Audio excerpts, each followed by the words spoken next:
Olá, eu sou o professor Ricardo Capivara, sou professor de História do Brasil de vocês.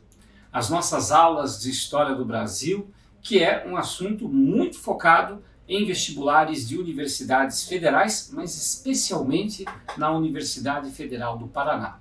Mas já alerto vocês, muitas provas de universidades federais estão se aproximando do estilo de perguntar, por isso, além de muitos testes que nós vamos fazer da Federal do Paraná, também vou colocar à disposição para vocês treinarem vestibulares de outras instituições que são parecidas, que têm um estilo de perguntar parecido.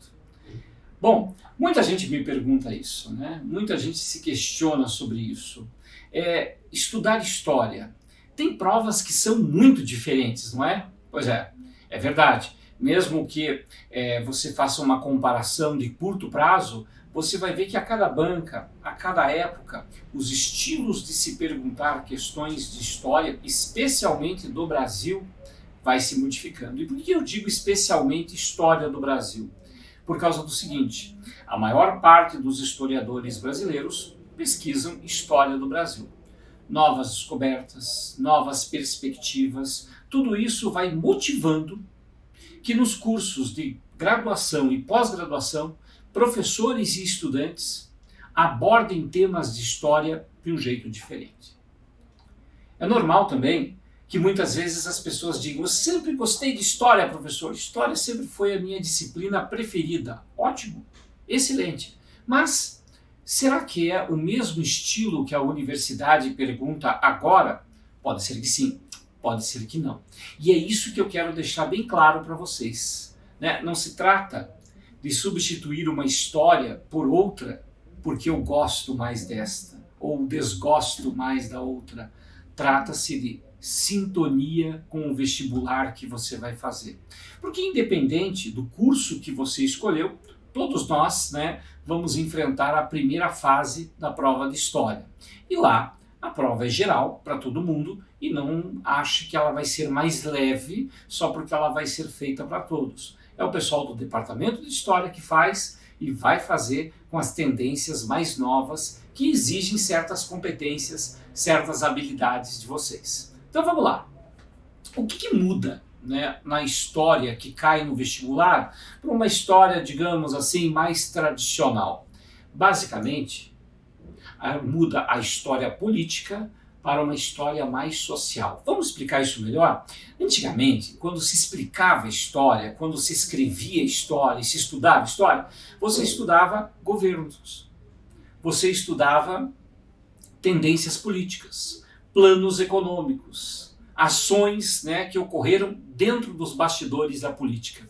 Esse não é um problema, explicar sobre história política, não há problema nenhum, mas estudar apenas isso, aí sim é um problema. Por quê? Porque nos últimos anos, e eu falo últimos anos, tem para mais de 15 anos isso nas universidades federais brasileiras, e em especial a Universidade Federal do Paraná, mas pode também perceber isso na Unicamp, pode perceber isso em grandes vestibulares do país. A gente percebe que os autores das questões, os professores, os mestrandos, os doutorandos, o pessoal que elabora a banca, o pessoal da banca que elabora a tua prova, eles estão cada vez mais sintonizados com a ideia de que precisamos contar histórias de pessoas comuns. E contar a história das pessoas comuns tem muito a ver com a história social. Ou seja, não adianta eu pesquisar toda a vida de um determinado político que foi presidente do Brasil. Vou estudar detalhadamente toda a biografia do imperador Dom Pedro II. É uma história muito legal, uma história muito bacana, que a gente vai contar por aqui, é claro, mas estudar apenas isso pode ser um grande problema. Por quê? Porque muitas vezes essa história se limita às ações políticas do indivíduo, fazendo parecer ele um super vilão ou um super-herói.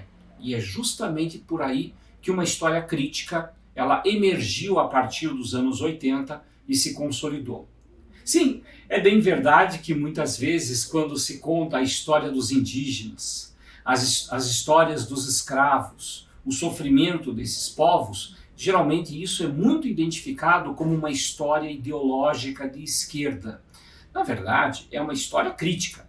Seja o que for que vai aparecer na nossa frente, nós vamos analisá-lo de forma crítica. Seria absurdo, por exemplo, né, um professor fazer uma apologia a um determinado governante e o outro, que é bem parecido, ele criticar aos montes só porque ele tem uma afinidade com aquelas ideias. Enfim, trocando em miúdos, imagine um professor elogiando o regime stalinista da União Soviética e deixando quieto todas as atrocidades que ocorreram, ou mesmo, né, analisando a história do nazismo, não mencionasse, né, os horrores do que aconteceu lá. Uma história crítica, ela não se propõe imparcial, ela se propõe crítica, ou seja, não vai sobrar para ninguém, a gente vai desconstruir tudo.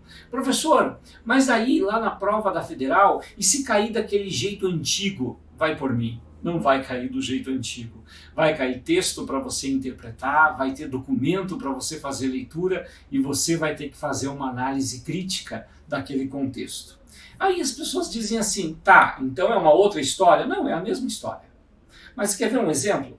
Em vez de eu contar a história do Pedro Álvares Cabral, quem ele era, o que ele não encontrou, o que ele encontrou, ficar só nessa parte histórica, por que não a história dos povos indígenas aqui e o processo de sofrimento que foi também a conquista? E não é para colocar o índio como coitadinho e o português como vilão, até porque, meus amigos, muitos indígenas colaboraram também com os conquistadores. Dentro daquela lógica dividir para governar, os portugueses eles se aproveitaram das diferenças entre as tribos e as tribos que eram diferentes entre si também se aproveitaram de uma aliança com os portugueses para se afirmar nos territórios. Então, não é uma história do bonzinho e do mal, é uma história crítica, ou seja, que busca mostrar os detalhes, as minúcias de algo que a gente às vezes tenta colocar numa regra geral, né?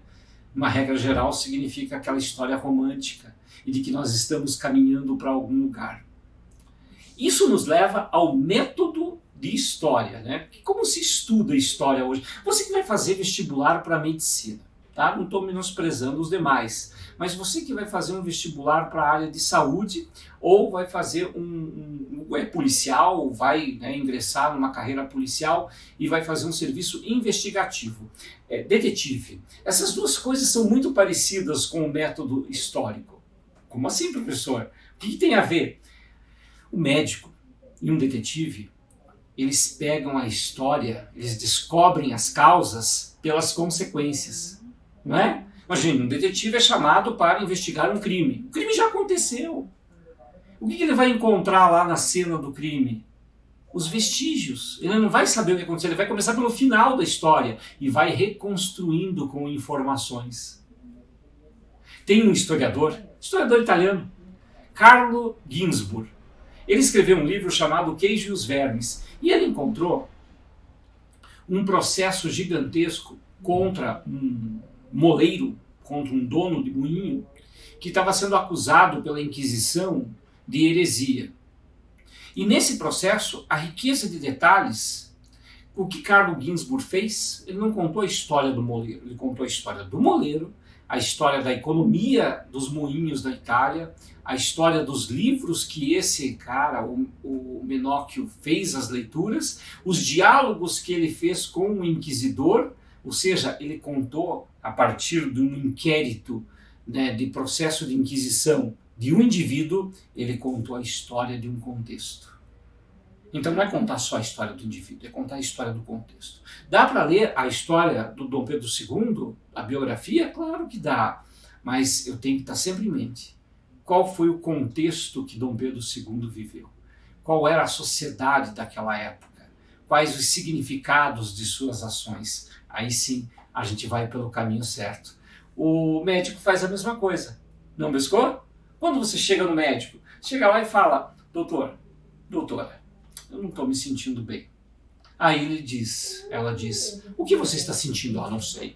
Descubra aí, você que é médica, você que é médico, descubra aí, eu não vou contar nada. O que ele faz? Ele pergunta, porque ele quer saber as consequências, os vestígios. E o que ele vai fazer? Ele vai colocando as informações na cabeça e vai fazendo um funil. Se está sentindo isso, pode ser isso, isso, isso, isso.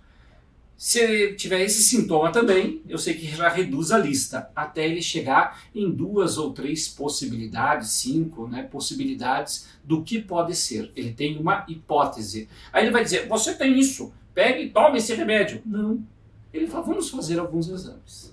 Aí ele faz, daí ele verifica os números e diz, constata, é aquilo mesmo. E aí sim ele prescreve um remédio específico. No começo ele vai prescrever algo para a tua dor mais genérico possível, porque ele não vai ter certeza do que é, mas ele vai verificar nos exames. O trabalho do historiador é muito parecido. Eu entro num arquivo, desconfio de uma coisa.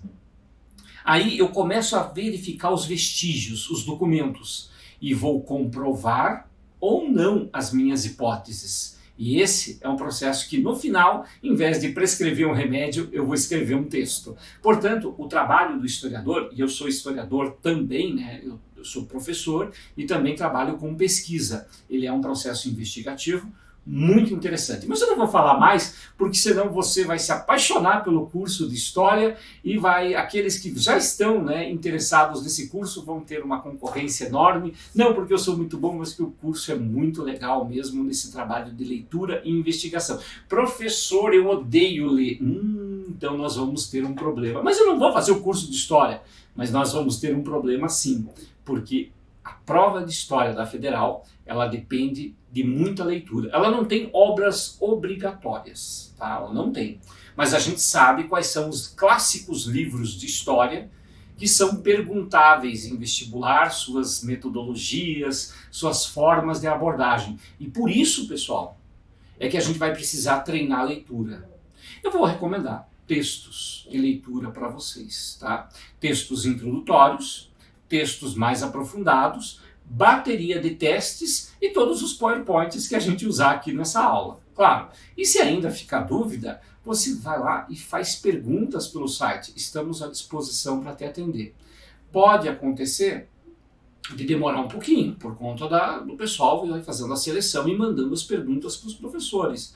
Mas não tenha dúvida que nós vamos te atender. Nós vamos atender você em tudo. E assim, não é qual é a resposta, é, professor, eu marquei a letra D, acertei, mas por que não podia ser a letra A? Isso talvez seja o mais interessante. Não é só acertar, mas saber por que as outras estão erradas. Esse é um exercício importante. Ah, professor, só de você falar isso já me deu uma preguiça. Se você tem dificuldades com história, vamos conversar um pouquinho sobre isso também. E se você não tem dificuldades, que tal você ver se pode aprimorar ou ver se já está fazendo do jeito que é mais fácil para a gente compreender. Então, a aula 01 que a gente vai trabalhar, e você depois pode acessar essa aula e assisti-la, é uma aula que fala do processo das grandes navegações no Brasil, a Baixa Idade Média, a transição, né, do mundo feudal para o mundo capitalista. Parece um emaranhado de informações, né? Um emaranhado de informações. Mas espera aí, eu posso dividir esse conteúdo em partes. Posso dividir em partes. Espera aí, como é que era a vida no feudalismo? Poxa, uma economia agrária de subsistência, uma política descentralizada, as cidades, né, elas ficavam relativamente isoladas desse mundo dos campos, né, do mundo feudal, dos senhores, dos suzeranos, dos vassalos e dos servos. Aí começa um crescimento das cidades enquanto espaço de comércio. Depois a busca por produtos fora da região, principalmente no Oriente. Percebeu? A gente consegue estudar esses conteúdos em partes. A gente consegue ver as etapas do conteúdo. E isso é muito importante para a gente, muito importante. Por quê? Porque digamos que toda segunda-feira seja meu dia de assistir aula de história. Beleza. Você mesmo tem que criar teu horário. E o bom de fazer online, eu não tenho todas as noites livres, eu não tenho todas as tardes livres, eu não tenho todas as manhãs livres, mas eu tenho muito tempo livre, mais disperso. Cria o teu horário. Primeira coisa, o meu horário. Criar o meu horário de estudo. E aí você cria um padrão. Primeiro, você vai assistir a aula. Primeira coisa, assista a aula. A aula, ela não vai ser aquela enorme quantidade de informação. é um roteiro de estudo. Roteiro, onde você vai aprofundando os temas. Aí, depois, vai ter uma bateria de testes para você fazer. Essa bateria de testes é para você treinar e ver se conseguiu pegar a história. Você vai perceber que muita coisa você vai precisar voltar na aula ou ler os textos. E aí tem um capítulo de texto introdutório de um ótimo livro de história para você fazer a leitura. Quando eu digo ótimo, eu digo os livros que eles mandam os estudantes de história lerem na faculdade logo no primeiro período para ir treinando a turma. Então é claro que você tem que treinar junto com a mesma modalidade que esse pessoal treina. E aí você faz a leitura de um capítulo introdutório, beleza? Alguns temas você vai perceber tem aprofundamentos, né? O professor citou como que era a produção da cana-de-açúcar, mas ele falou também sobre a pinga. Pois é, eu queria saber mais sobre a questão da pinga e da cachaça e tal, como é que eram os hábitos. Vai ter um texto específico sobre a cachaça, mas vai para contar a história da cachaça? Não, a história do contexto de produção da cachaça.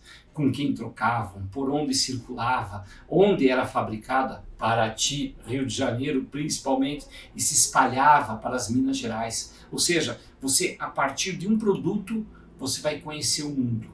Não é para dizer que o professor mandou tomar cachaça, eu estou dizendo, não que não possa, né? Mas eu estou dizendo que a partir de um elemento você consegue entender o contexto. Professor, mas isso é importante? A Federal faz isso. A Universidade Federal, ela pega um tema e expande, para que você possa interpretar e entender o contexto. Então, leitura, fazer testes e assistir a aula. Então tem 3 metas aí, hein? 3 metas. Eu assisti a aula da semana? Sim, eu assisti. Eu fiz o meu cronograma de horário e assisti a da semana.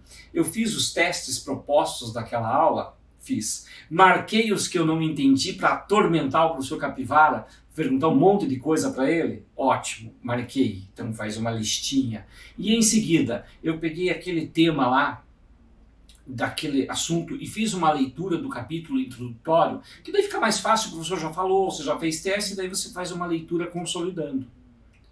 E aí abandonou? Nunca mais. Vamos combinar? Olha, se você tem 40 semanas de preparação, é uma aula de História do Brasil por semana. Se você tem 20 semanas de preparação, você vai ter que assistir 2 aulas de História do Brasil por semana. Você tem 10 semanas de preparação, 4 aulas de História do Brasil por semana. Você que vai verificar quanto tempo você tem, certo? E vai colocar, portanto, a sequência das aulas. E assim, bater meta. Bater meta. Eu assisti a aula, eu fiz os testes, eu fiz a leitura. E aí, de quando em quando eu vou te avisar. Dica, tá? A cada 5 aulas, vamos fazer uma retomada para aquilo que você aprendeu não esquecer. Esse é um método muito importante. Professor, gostei disso.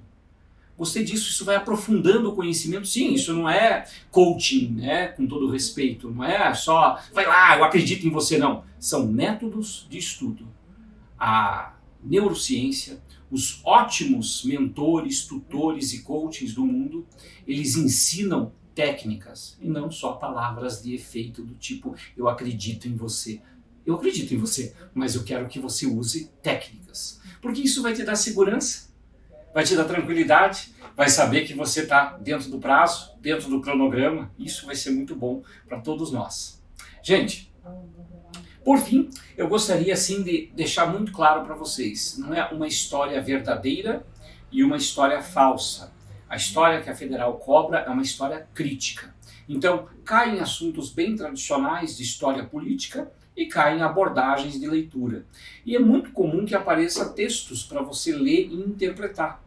Por isso, ter um bom vocabulário treinado com leitura antes, você vai perceber que vai ajudar em tudo. Você vai ler tudo com mais fluidez, com mais entendimento, com mais retenção da informação. Vai ajudar todas as matérias. Beleza, pessoal? Bom, agora chega de falatório, né, sobre como é que vão ser as aulas e vamos para o edital. O edital, a programação do edital, ela é bastante genérica. Então, fala questões sociais da colônia, questões sociais do império, questões sociais da república, ou seja, tudo, tudo. O que não tem no programa da Federal são algumas partes de história geral, mas no programa de História do Brasil, tudo. Absolutamente tudo. E aí a gente percebe que qualquer coisa pode ser tema. Por isso treinar leitura ajuda muito, porque eles vão colocar um texto para você entender. Mesmo que seja um texto de um assunto bem inusitado, você vai ler o texto e vai saber do que se trata. Beleza? Bom, cada vez que você fizer as baterias de questões, eu quero que você faça uma coisa para mim. Eu quero que das baterias de questões, tem lá 10 questões, você marque quantas você acertou. Faz a prova, quantas você acertou. Ah, professor, eu não vou conseguir fazer 10. Faça 5. Deixe as outras 5 para revisar depois. Ah, professor, eu não vou conseguir fazer 5. Vai sim, vai sim. Mesmo que você não consiga acertar nenhuma, eu quero pelo menos as suas 5 dúvidas, para a gente ir trabalhando isso. E aí, você vai fazendo um ranqueamento, para você perceber o quanto você vai melhorando ao longo do tempo. O quanto vai ficando cada vez mais fácil acertar essas questões. Combinado? Bom, espero que você continue se cuidando, espero que você esteja sempre bem de saúde e peça ajuda para a gente quando precisar de alguma interpretação. O curso é à distância, mas a preparação ela é lado a lado, junto, porque o teu sucesso vai ser também o nosso sucesso e eu gostaria muito de fazer parte da tua história de sucesso também e ter ajudado você nessa caminhada bem importante que um dia eu também fiz na minha preparação para o vestibular e sou grato a muitos professores que me inspiraram nesse meu trabalho. Gente, bom, chega de falatório agora do que a gente vai fazer e vamos começar a fazer de verdade. Vamos? Bora? Lá para a aula número 1, venha conhecer, portanto, essa prática de estudar história assim, com muita ênfase no conteúdo, com muita criticidade. Um grande abraço a todos, vejo vocês na aula de número 01. Até lá, pessoal. Tchau, tchau.